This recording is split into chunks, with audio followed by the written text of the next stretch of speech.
Hello student, welcome to my YouTube channel R education foundation. हम आपको अभी पढ़ा रहे थे, इसके पहले लेक्चर आप पढ़ चुके प्रायिकता। प्रायिकता का कंप्लीट सोल्यूशन आपको दे दिए थे पूरा, उसमें जितना था क्वेश्चन आप अच्छे तरीके से पढ़ लिए होंगे। अगर नए व्यूअर होंगे तो प्रायिकता भी पढ़ लीजिएगा, वो भी अच्छे नंबर में पूछा जाता है, लेकिन बहुत ही आसान होता है जिसको आप आसानी से पढ़ के प्रायिकता में पूरा नंबर ला सकते हैं।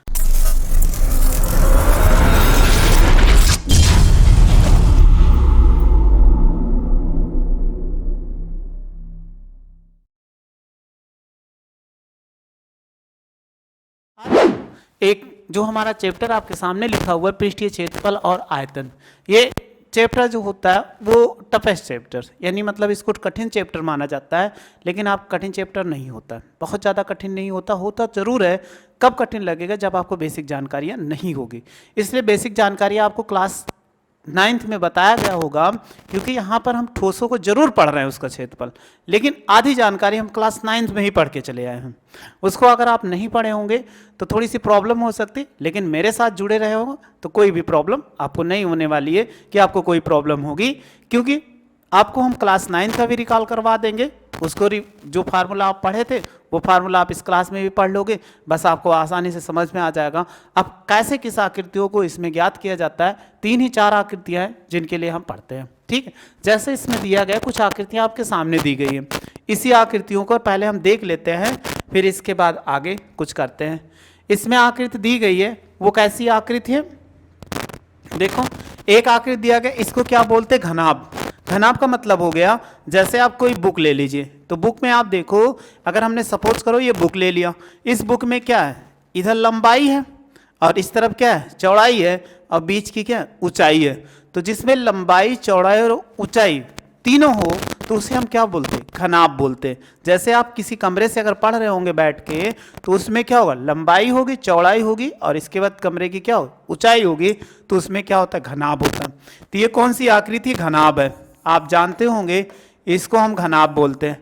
तो अगर जिस तरफ लंबा होता है तो ये लंबाई हो गया, और इसको हम मान ले इस तरफ की, इस तरफ यहाँ पे, तो ये क्या हो जाए? चौड़ाई को b मान ले, वृत्त, और ये क्या हो जाए? ऊंचाई हो जाए। तो है कि नहीं?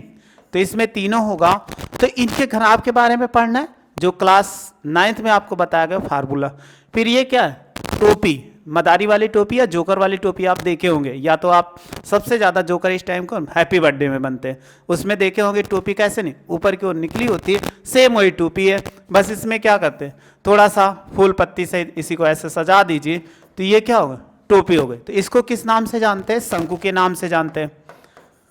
इसके बारे में पढ़ना है। और एक और आप देख रहे हो, ये क्या है? बेलन है।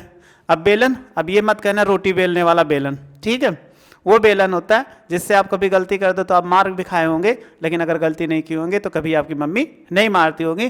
तो बेलन ये ऐसा रोटी बेलने वाला नहीं है, ये पाइप है। पाइप आप देखे होंगे कि जैसे पाइप का जो एक सिरा होता है, दूसरा सिरा आपको काट दोगे तो वो पाइप के जैसा दिखे, तो वो बेलन है। या आप देखते हो कहीं पर किसी पानी बहने के लिए पुलिया बनी होती है, वो पाइप हो जाए। यानी या पेन भी होती है, वो भी बेलनाकार के आकार की होती है, बस उसके सिरे पे कहीं नुकीला होता है, तो नुकीला होने पे शंकु आ जाता है, या पीछे की तरफ गोल होता है तो गोला आ जाता है, या अर्धगोला। तो इसको क्या बोलते हैं? सिलेंडर, यानी हम क्या बोलते हैं? बेलन। फिर अगला है, ये क्या है? गोला है। अब गोला का मतलब आप ऐसे देखे हो, कोई गेंद होती है तो गेंद ऐसे है, वृत्त नहीं है, नहीं वृत्त है, तो ये क्या है? गोला है। हमें इन्हीं चारों आकृतियों पर जो पढ़ना है वो सबसे ज़्यादा 4 आकृतियों पर। कौन कौन से? घनाभ पे पढ़ना है, शंकु पे पढ़ना है, बेलन पे पढ़ना है, और गोले पे पढ़ना है। तो इसके लिए हमें बेसिक सी जानकारी की आवश्यकता पड़ेगी, क्योंकि बिना बेसिक जानकारी को हम नहीं समझ पाएंगे कि हमें करना क्या है। क्योंकि जब फार्मूला ही नहीं मालूम होगा तो आप क्या करोगे, कैसे सॉल्व करें, ये आपके लिए ज़रूर प्रॉब्लम होगी। तो आइए सबसे पहले हम फार्मूले को जान लेते हैं। जब फार्मूले को बहुत ज़्यादा नहीं, थोड़ा बहुत जो हमारे क्लास में ज़रूरत पड़ेगी वो जानते चलेंगे, आगे धीरे धीरे फार्मूले आपको बताते चलेंगे, क्योंकि एक फार्मूला अगर हम पूरे आपको बता देंगे तो आप रट नहीं पाओगे, और रटने में क्या हो जाए? प्रॉब्लम हो जाएगी, जिससे आप थोड़ा सा याद करोगे भूल जाओगे। तो उस प्रकार पढ़ते हैं जिससे थोड़ा थोड़ा पढ़ते हुए सूत्र चलते हैं और थोड़ा थोड़ा सीखते हुए चलते हैं। तो क्वेश्चन के अकॉर्डिंग सीखते हुए चलते हैं। तो पहले हम एक घनाभ का ले लेते हैं, घनाभ के बारे में बता देते हैं, इसके सूत्र के बारे में कि सूत्र इसमें कौन कौन से हैं। तो आइए पहले हम सूत्र को बता देते हैं इसमें घनाभ का।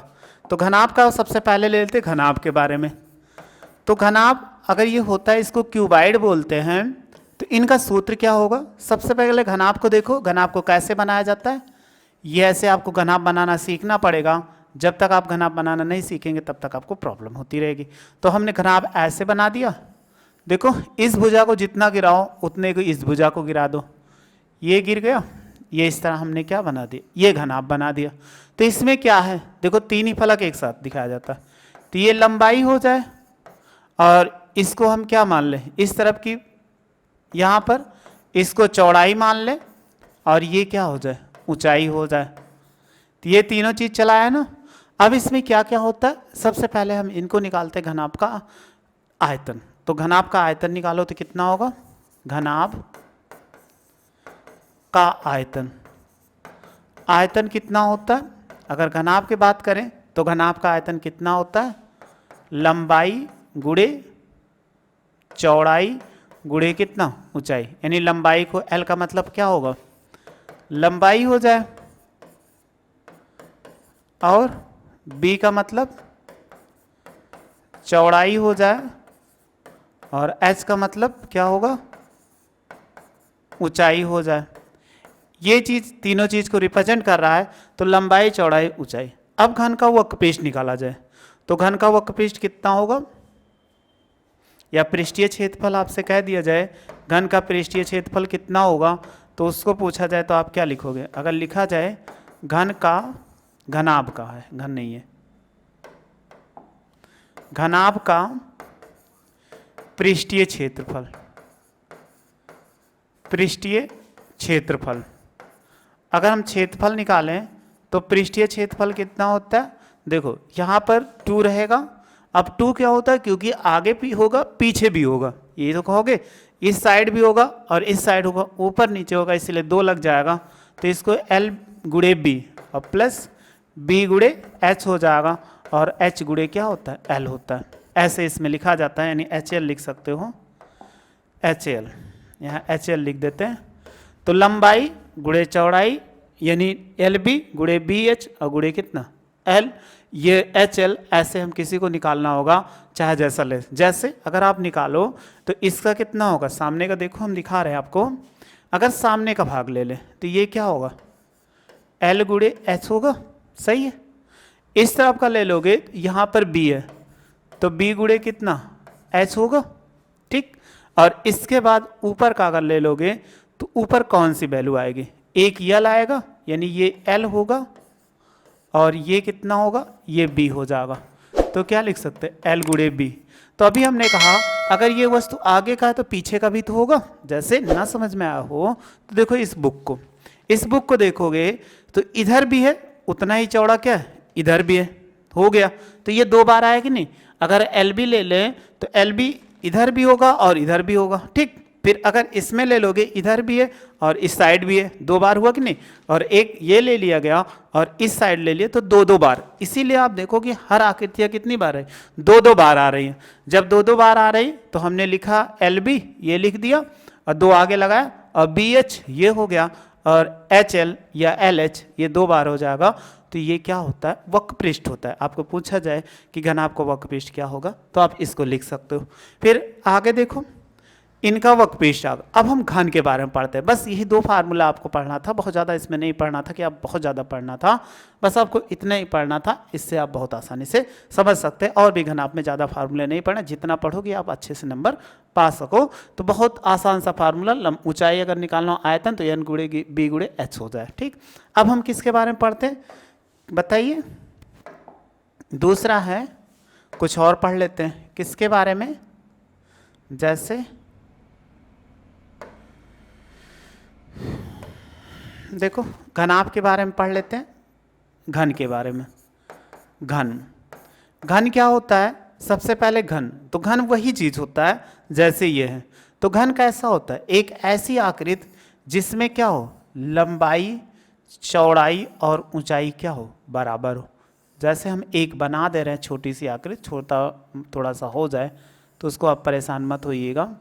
तो ये क्या हो, यानी एक ऐसी आकृति जिसमें L बराबर B बराबर S हो, यानी तीनों आपस में क्या हो, बराबर हो, लंबाई चौड़ाई और ऊंचाई। आप लूडो खेलते होंगे तो उसमें क्या होता है, पासा होता है, तो पासे में देखें उसकी लंबाई और चौड़ाई और ऊंचाई क्या होती, बराबर होती। तो बराबर होती है तो ये क्या हो जाए, ये L हो, अगर इसको B होगा और ये क्या हो जाए, H हो जाए, आपस में क्या हो, सब बराबर हो, तो बस इसी फार्मूले पे लिख दो। तो अगर आप लिखोगे घन का आयतन, आयतन, अगर आयतन लिखेंगे तो देखो क्या था, लंबाई गुणे चौड़ाई गुणे ऊंचाई, तो सब आपस में बराबर है, तो हम क्या लिख सकते हैं, एल क्यूब, इतना लिख दिया जाए। तो सिंपल सी भाषा में एल क्यूब ना लिख के हम ऐसे लिख देते हैं, कैसे, भुजा क्यूब, इसको लिखा जाता है भुजा क्यूब, यानी अगर कोई भी हो तो भुजा क्यूब कर दीजिए। तो देखो लंबाई गुणे चौड़ाई गुणे ऊंचाई, L बराबर B बराबर H, तो L L गुणे L, L का मतलब भुजा, तो हम क्या लिख, भुजा क्यूब लिख सकते हैं। फिर इनका निकालिए घन का वक्रीय वक्रपृष्ठ, घन का पृष्ठीय क्षेत्रफल, पृष्ठीय क्षेत्रफल। अगर हम क्षेत्रफल निकालते हैं तो क्षेत्रफल निकालोगे तो क्या हो जाएगा, तो अभी आपको बताए इसमें सेम रखो, अगर रख दो, एक बार फार्मूला दिखा देते हैं, सबकी वैल्यू क्या कर दो, एल एल कर दो।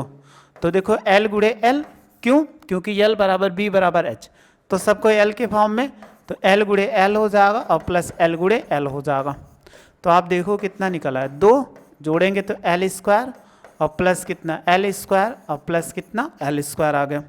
अब एल स्क्वायर आ जाने के पश्चात इनको सबको ऐड कर सकते हो, जी हाँ ऐड कर सकते हैं। तो ये कितना हो जाए 3L स्क्वायर और 3 दूनी कितना 6L स्क्वायर। तो हम ऐसे लिख सकते हैं, अगर हमें निकालना हो तो घन का पृष्ठीय क्षेत्रफल, पृष्ठीय क्षेत्रफल, तो आप क्या लिख सकते हो बहुत आसानी से 6 और इंटू कितना भुजा स्क्वायर। अब भुजा को आप x मानोगे तो x स्क्वायर लिख सकते हो, तो a मानोगे तो a स्क्वायर, यानी 6a स्क्वायर, ये इतना हो जाएगा जो हमारे घनाभ के लिए ज़रूरी था। इसको हमने सीख लिया। अब पहले आप इसका स्क्रीनशॉट ले लो, क्योंकि फार्मूला बगैर ये ऐसे चैप्टर्स हैं जब आप फार्मूला समझोगे तभी आपको लगाने में मज़ा भी आएगा और अच्छा भी लगेगा। अगर आप फार्मूला नहीं समझोगे तो आपके लिए क्या है, ये चैप्टर जो होगा वो टिपिकल लगेगा। स्क्रीनशॉट ले लो, ये ले लिए होंगे, फिर ये ले लो। अब इसका स्क्रीनशॉट ले लिए हैं। तो हमने जैसे कहा था अभी पहले कि ज़्यादा एक साथ नहीं बता सकते, इतना फार्मूला आप आसानी से समझ चुके होंगे, जिसको लिख चुके होंगे कि कैसे घन का आयतन क्या होता है कि भुजा क्यूब, और घन का पृष्ठीय क्षेत्रफल 6 इंटू भुजा स्क्वायर, और घनाभ का क्या होता है L गुणे B गुणे H होता है, और क्षेत्रफल घनाभ का क्या होता है 2 ब्रैकेट में LB BH HL हो जाएगा। बस इतना याद रखना, जिससे आसानी से आपको आ जाएगा। अब आइए कुछ इसमें, अभी तो हम इसको एक्सप्लेन कर रहे थे, जिसको आप समझ में आ चुका है, और जो होगा वो धीरे धीरे अलग अलग आकृतियों के। ये क्या कह रहा है, 2 आकृतियों को जोड़ना है हमें। संयोजन करने का मतलब है कि कोई चीज़ हमें मिल जाए तो उसको संयोजन कैसे करेंगे। जैसे देखो ये बेलन था, बेलन में लाके ये जोड़ दिया गया, तो आप कैप्सूल खाए होंगे। कैप्सूल का मतलब छोटी छोटी गोलियां जो आती है दवाओं की कैप्सूल, उनको आप खाते हो तो उसमें बेलन होता है, दोनों तरफ से क्या अर्धगोला लगा दिया जाता है, तो वो सब दिखाया गया। तो ऐसी आकृतियों पर हमें पढ़ना है क्षेत्रफल। जब पढ़ेंगे तो आपको बताते जाएंगे, वहाँ पर बेटर समझ में आएगा। ये आपने मदारी की टोपी देखा है, ये सब।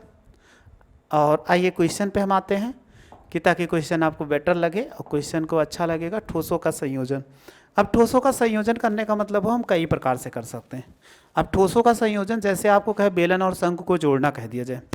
अब बेलन और शंकु को जोड़ोगे तो कैसा बनेगा, एक हम क्या कर दें, ये बेलन ले लिए, ये बेलन हो गया, इसी के ऊपर क्या कर सकते हो, शंकु जोड़ सकते हो, देखो जुड़ गया। ऐसे नीचे भी जोड़ सकते हैं। अब ऐसी आकृति हमें बनाना है। एक अर्धगोला हो गया, अर्धगोला को जानते हो क्या बोलते हैं, भीख मांगने वाला कटोरा, क्योंकि आप जब कोई आता है भीख मांगने तो आधा कटोरा लेकर आता है, तो इसीलिए उसको क्या बोलेंगे, भीख मांगने वाला कटोरा।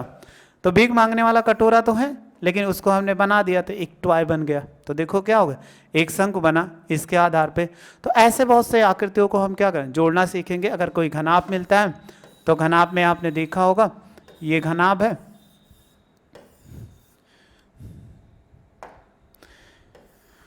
ये घनाभ हो जाए, इस पे कोई ऐसी आकृति हम बना दें जो हमारे क्या कर दें, ऐसे हो जाए। तो इसके आकृतियों को क्या कर दिया, ऊपर से अर्धगोला लाके काट के निकाल दिया, या ऐसे कर दिया जाए, इसको काट के ऐसे निकाल दिया जाए। तो बहुत सी आकृतियों का संयोजन पढ़ेंगे। जब संयोजन पढ़ेंगे आपको अच्छे से फिगर बनाएंगे, आपको समझ में आएगा। हमें जो क्वेश्चन पे आ रहे थे वो क्वेश्चन पे पहुँचे, क्योंकि क्वेश्चन हमारे लिए क्या है, इम्पॉर्टेंट्स है। इस चैप्टर के क्वेश्चन जरूर आपके पेपर में आते हैं, ऐसा हो नहीं सकता कि कोई ना आए आपके। तो इसलिए इस चैप्टर को आप ध्यानपूर्वक पढ़िएगा। आसान सा चैप्टर है, आसान आपके लिए टिपिकल भी होगा, लेकिन हम हमारे साथ जुड़े हुए हों तो इसमें आपको कोई प्रॉब्लम नहीं होने वाली कि कोई प्रॉब्लम होने वाली। आइए फर्स्ट नंबर क्वेश्चन सॉल्व करते हैं। कहा गया दो घनों, दिख रहा होगा आपको कौन सा है, पहले 12.1 एक्सरसाइज है। इसमें कहा गया, क्या कहा गया, दो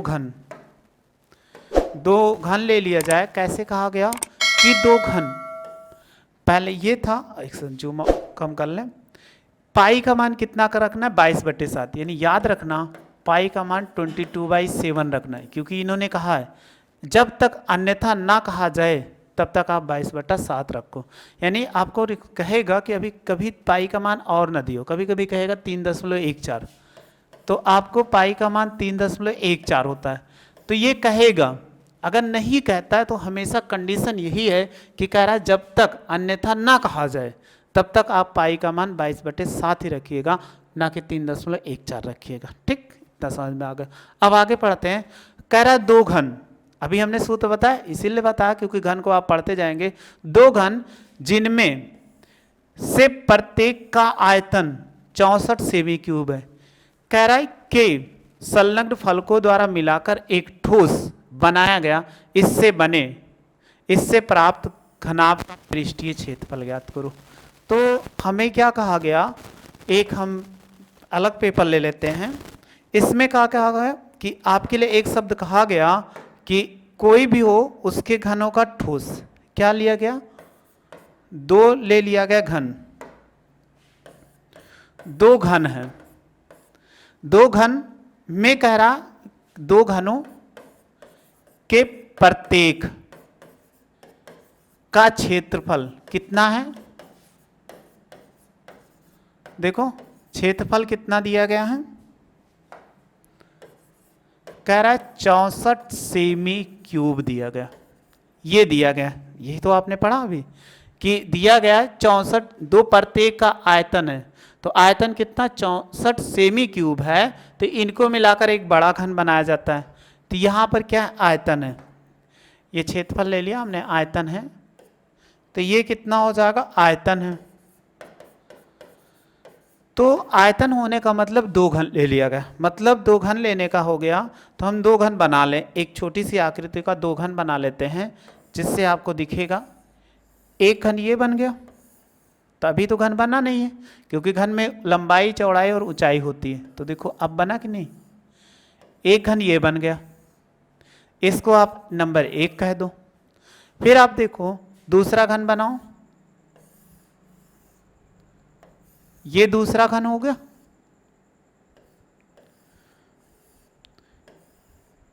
ये दो घन बन गए, तो ये दो घन हो गया। इसमें कह रहा प्रत्येक का आयतन कितना दिया गया, 64 सेमी क्यूब। बट हमें भुजा नहीं मालूम है, कि भुजा मालूम है आपको, भुजा नहीं मालूम है, इसलिए सबसे पहले इसकी भुजा निकालो। तो अभी आपको बताए थे कि इनपे आपने क्या पढ़ा था, तो देखो घन का दिया गया, घन का आयतन कितना है, घन का आयतन कितना लिखा हुआ है, 64 सेमी क्यूब। अभी हमने बताया था घन का आयतन क्या होता है, भुजा इस क्यूब, यही तो होता है, ये तो होता है भुजा क्यूब। पीछे भी फार्मूला आपको बताए थे, ये बराबर कितना 64। अगर इस तरफ घन है उस तरफ ले जाओगे तो भुजा बराबर कितना होगा, यानी घन की भुजा, ये लिख सकते हैं घन की भुजा। तो इस तरफ जाएगा तो क्यूब रूट बन जाएगा 64, 64 को आप क्या लिख सकते हो, 64 आप लिख सकते हो ना कि 4 गुणे 4 गुणे 4 गुणे 4, तो 4 गुणे 4 गुणे 4 बराबर कितना, 4 चौक 16 चौको 64। 64 जिस अगर 4 का हम 64 का घनमूल कितना होता है, 4 होता है, तो ये कितना हो जाएगा, 4 सेमी आ जाएगा। ये इतना आ चुका, मतलब कहने का मतलब है ये कितना 4 सेमी हो गया, तो ये भी तो 4 सेमी होगा, ये भी 4 सेमी होगा, क्योंकि दो घन है। तो आप बताए थे कि घन एक ऐसा है जिसमें क्या हो, यानी ये भी घन है और ये भी घन है, तो घन समान है, तो इनमें दोनों का, दो घन है दोनों समान थे। अब इनको क्या कर दिया, जो जोड़ा जाए, यानी इसका तो दोनों की भुजा कितनी आ गई, 4 4 आ गई, हमारे पास भुजा मालूम चल रही। तो हम क्वेश्चन एक बार फिर से पढ़ते हैं। क्वेश्चन का कहा गया है कि इससे संलग्न फलकों को मिलाकर एक ठोस बनाया जाता है, इनको मिलाकर एक ठोस बना लेते हैं, ठीक है। फिर ठोस से घनाभ के प्राप्त पृष्ठीय क्षेत्रफल ज्ञात करो। तो देखो अब इन दोनों घनों को मिलाओ, किनको, जो आप देख रहे हो इन दोनों घनों को मिलाओ। जब दोनों घनों को मिलाएंगे तो आप यही कहोगे। कैसे बनेगा, दोनों घन को मिलाने पर, सपोज कर लीजिए हमने दोनों घन को मिला दिया। जब दो घन को मिलाओगे, जब दोनों घन को इसमें मिलाएंगे तो कैसा बन जाएगा,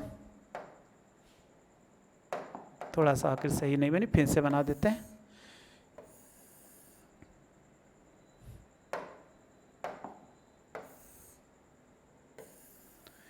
देखो ये दोनों एक घन हो गया, अब एक घन को मिलाओगे, ये तो हमने दोनों घनों को मिला रहे हैं।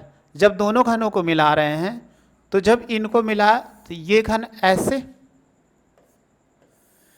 फिर इसके बाद ये इधर जाएगा इस पे। अब दोनों को मिला दिया, अभी आपको दोनों को नहीं मिला, दिख रहा है ना, दोनों को मिल गया, दोनों तो मिला लिया, लेकिन अब दोनों को मिलाओगे तो एक ऐसे होगा, तो मिल गया कि नहीं।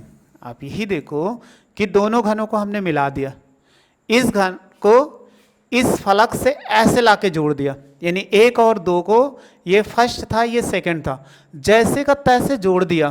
तो आप इधर की 4 सेमी इधर की 4 सेमी, तो आप देखो अगर ये 4 था, कहाँ से कहाँ तक, ये 4 था सेमी, और इस तरफ भी कितना था, 4 सेमी था। आप जोड़ोगे तो कितना हो जाएगा, टोटल बोलो, 4 4 कितना, 8 सेमी, यही तो यहाँ तक निकल के आएगा।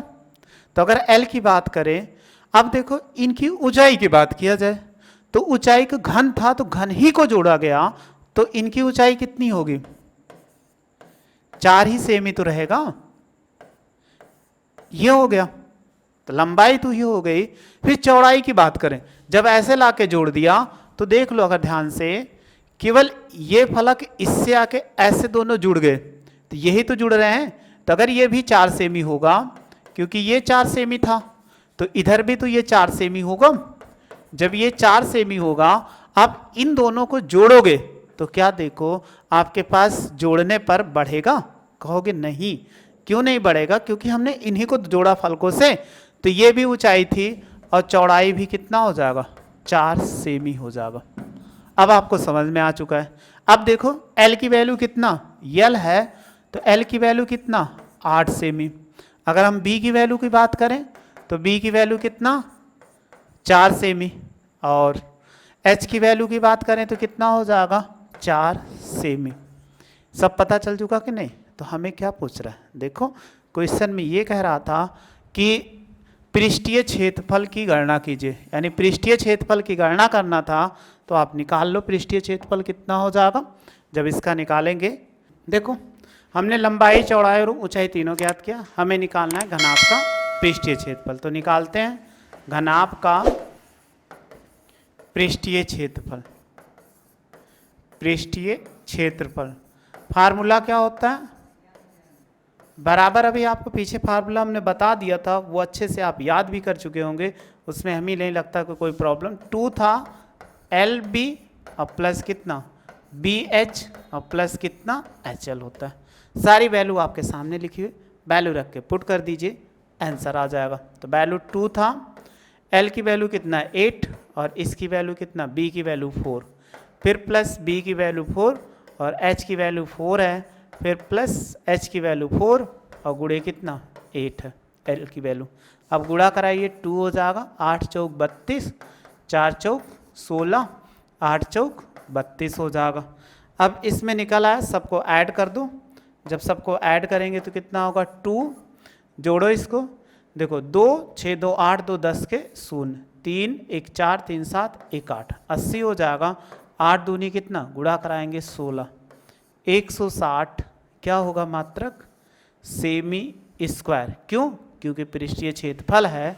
तो याद रखिएगा कभी भी क्षेत्रफल मिलेगा तो भुजा स्क्वायर या इकाई स्क्वायर लगाइएगा। इकाई का मतलब सेमी स्क्वायर, मीटर में रहेगा, मीटर में जिस वैल्यू में। और आयतन निकालोगे तो आयतन का कितना होता है इकाई क्यूब, मतलब सेमी क्यूब। सेमी क्यूब मतलब उसकी घातें 3 हो जाएंगे। अगर जैसे रहेगा मीटर क्यूब रहेगा तो मीटर क्यूब लगाना या घन मीटर, इसी को आप लिख सकते हो या ऐसे करके 160 वर्ग सेमी, ऐसे भी लिख सकते हो, लेकिन मात्रक जरूर लिख दिया क्योंकि पृष्ठीय क्षेत्रफल निकाल रहे। अब आप इसका स्क्रीनशॉट ले लो, आपको समझ में आ ही गया होगा। ऐसा नहीं था, बहुत आसान तरीके से हमने बता दिया कि क्वेश्चन को कैसे सॉल्व करते हैं। स्क्रीनशॉट ले लो, ये ले लिए होंगे कैसे आकृतियों को जोड़ा। क्वेश्चन नंबर कौन सा था, फर्स्ट था, ये लिख दिया, इसका स्क्रीनशॉट ले लिए होंगे, ये भी हो गया। अब आपको ये क्वेश्चन समझ में आ गया कि कैसे हमने क्वेश्चन को सॉल्व किया है। आगे फिर अगला क्वेश्चन देखते हैं। दूसरा कह रहा है कि कोई बर्तन एक खोखले अर्धगोले के आकार का है। क्या कहा गया कि कोई क्या है बर्तन है, कैसा बर्तन, एक खोखला, कैसा है एक खोखले अर्धगोले का। अर्धगोला अभी बताया था, भीख मांगने वाला कटोरा, अगर मान लो वो ठोस ना हो तो, ठीक है। अर्धगोले का आकार का है जिसके ऊपर एक खोखला बेलन अध्यारोपित किया गया, मतलब उठा के रख दिया गया। अभी हम बनाते हैं, अर्धगोले का व्यास 14 सेमी है, तो कह रहा है इस बर्तन यानी पात्र की कुल ऊंचाई 13 सेमी है, तो इस बर्तन का आंतरिक पृष्ठीय क्षेत्रफल ज्ञात कीजिए। चलिए फिर एक न्यू पेज ले लेते हैं। देखो इसमें क्या कहा गया, यही कहा गया आपसे एक अर्धगोला है, तो सबसे पहले हम किसको ले लेते हैं, एक अर्धगोला ले लेते हैं। अर्धगोला आप ले लोगे तो ये किसकी आकृतियों का बन जाएगा, ये क्या हो गया एक अर्धगोला हो गया, यानी ये क्या अर्धगोला है। फिर कह रहा है एक बेलन है, तो आप क्या कर दो एक बेलन ले लो। लो हमने क्या ले लिया, एक बेलन ले लिया।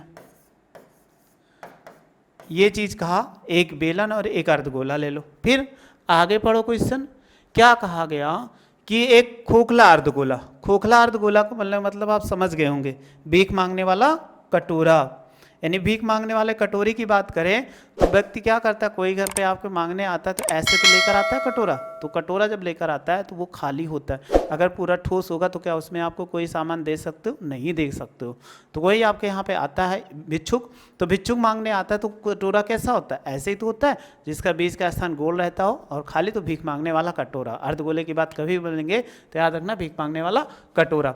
अर्धगोले का कह रहा है जिसका ऊपरी, कह रहा ऊपर का खोखला बेलन के अध्यारोपित कर दिया और अर्धगोले का व्यास 14 सेमी है। तो देखो ये दोनों कैसे हैं, खोखले हैं।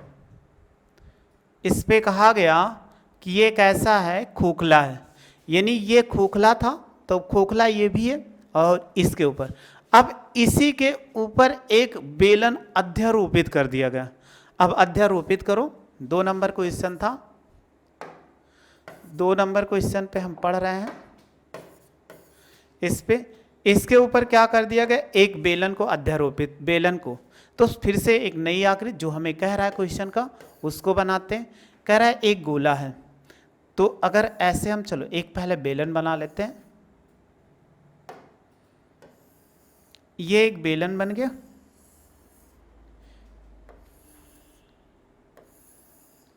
इसके ऊपर क्या किया, एक गोले को अध्यारोपित कर दिया गया। देखो गोला हो गया कि नहीं, ये चीज तो कह रहा है इसमें गोले को अध्यारोपित, यानी नीचे का एक गोला हो गया। जैसे हमने कहा ये वाला उठा के इसके ऊपर ला के रख दो, जब रखोगे तो वो पूरा पूरा उसको ढप लेगा, अध्यारोपित कर देगा। अध्यारोपित करने का मतलब ये नीचे वाला गोला था, उसके ऊपर लाके बेलन को रख दिया।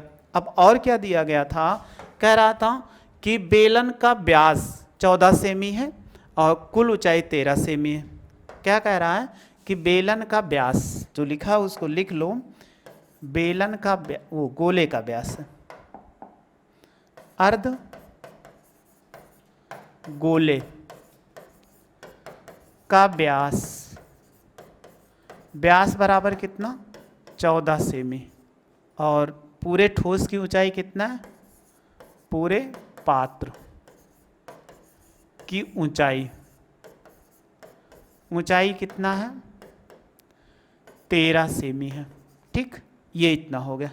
अब अगर हम निकालें तो व्यास बराबर मालूम है, तो अगर अर्धगोले की त्रिज्या, तो अगर अर्धगोले की त्रिज्या निकालो तो अर्ध गोले की त्रिज्या, गोले की त्रिज्या, तो याद रखना त्रिज्या बराबर हमेशा क्या होता है, व्यास बाई 2 होता है। तो व्यास बाई 2 हो जाएगा, तो आप वैल्यू रखो 14 बटे कितना 2, 2 सत्ते 14, 7 सेमी, ये आ चुका। अब 7 सेमी आ गए तो इसका देखो कहीं ना कहीं होगा, तो ये पूरा नहीं, ये पूरा यहाँ से यहाँ तक कितना था, अगर व्यास की बात करें तो यहाँ से यहाँ तक 14 सेमी था, लेकिन हमें त्रिज्या ज्ञात करना था।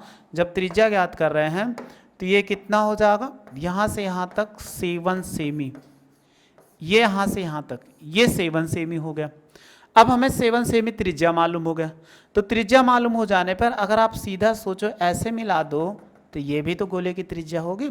अगर ये भी निकालोगे तो ये देखो कितना हो जाएगा 7 सेमी होगा कि नहीं, क्योंकि हमेशा जानते होंगे आप गोले की त्रिज्या क्या होती, बराबर होती, कहीं भी ले लिया जाए तो गोले की त्रिज्या ये बराबर होगी। एक चीज़ और दिया हुआ था, इनकी कुल ऊंचाई कितना 13 सेमी है, मतलब यहाँ से नीचे तक ये इतना। तो आप देखो यहाँ तक तो आप फाइंड कर चुके हो कितना, नीचे को 7 सेमी, तो बेलन की ऊंचाई की बात करें तो कितना, देखो ये कितना है 7 सेमी है, यही तो है यहाँ से यहाँ तक। तो ऊपर की ऊंचाई बताओ कितना होगा बेलन की, तो 13 में से 7 घटा दो कितना हो जाएगा 6 सेमी।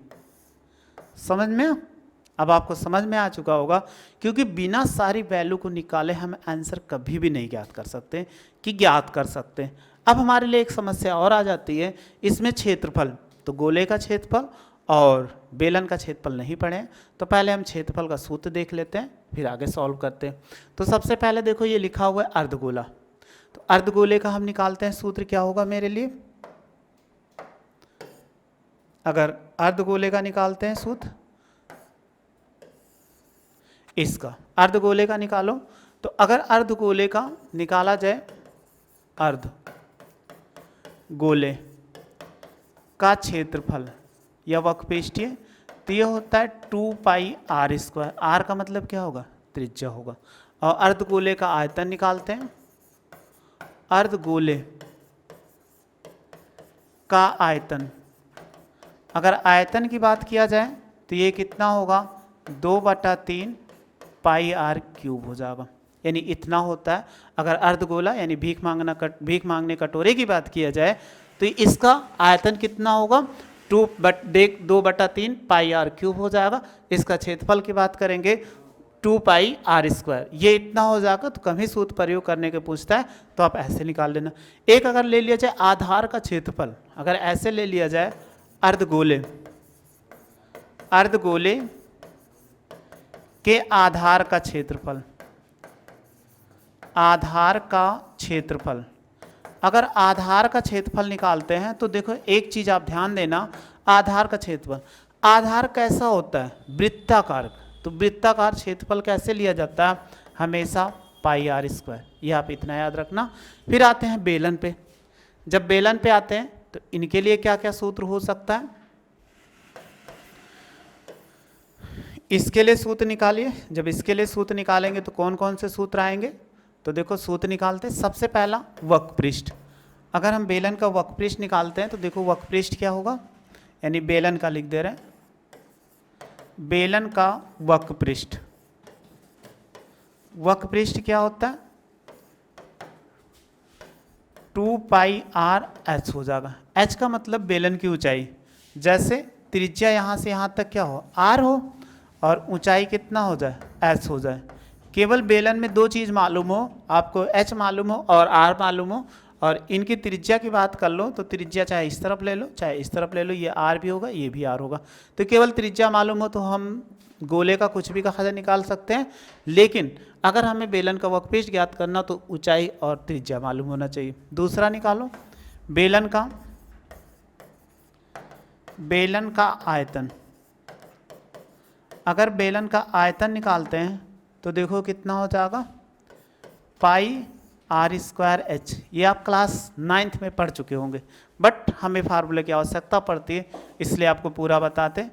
अब बेलन का फिर निकाल लिया जाए, बेलन का संपूर्ण पृष्ठ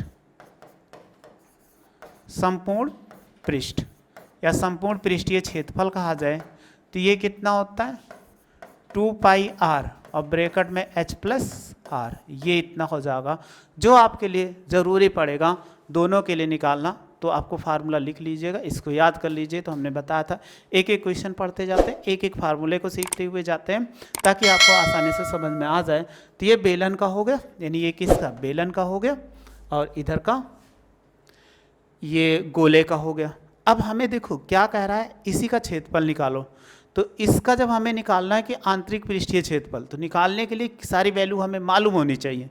अब सबसे पहले इसका व्यास तो हमने निकाल चुके हैं, तो बेलन की त्रिज्या कितनी होगी। अब बेलन की त्रिज्या क्या होगी, इस अर्धगोले के ऊपर बेलन को उठा के ला के रख दिया गया, तो देखो एक रूप से पूर्ण ढक ले रहा है ना। जब ढक ले रहा है तो बेलन की त्रिज्या क्या होगी, बेलन की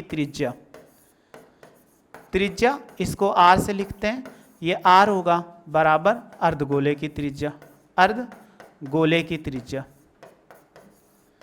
गोले की त्रिज्या। तो बताइए कितना आया था, ये 7 सेमी आया कि नहीं। इसको भी आर हम मान सकते हैं, दोनों को आर ही मान लीजिए जिससे आपको। अब बेलन की ऊंचाई निकालो, तो बेलन की ऊंचाई कितना होगा, बेलन की ऊंचाई, अब देखो ऊंचाई कितना होगा, कुल ऊंचाई आपको बताए थे यहाँ से यहाँ तक 13 है, h बराबर और 13 है, और देखो ये त्रिज्या माइनस हो गई तो 7 घटा दीजिए कितना, 6 सेमी आ गया। अब पूरे पात्र का पृष्ठीय क्षेत्रफल निकालो। अगर हम निकालते हैं पात्र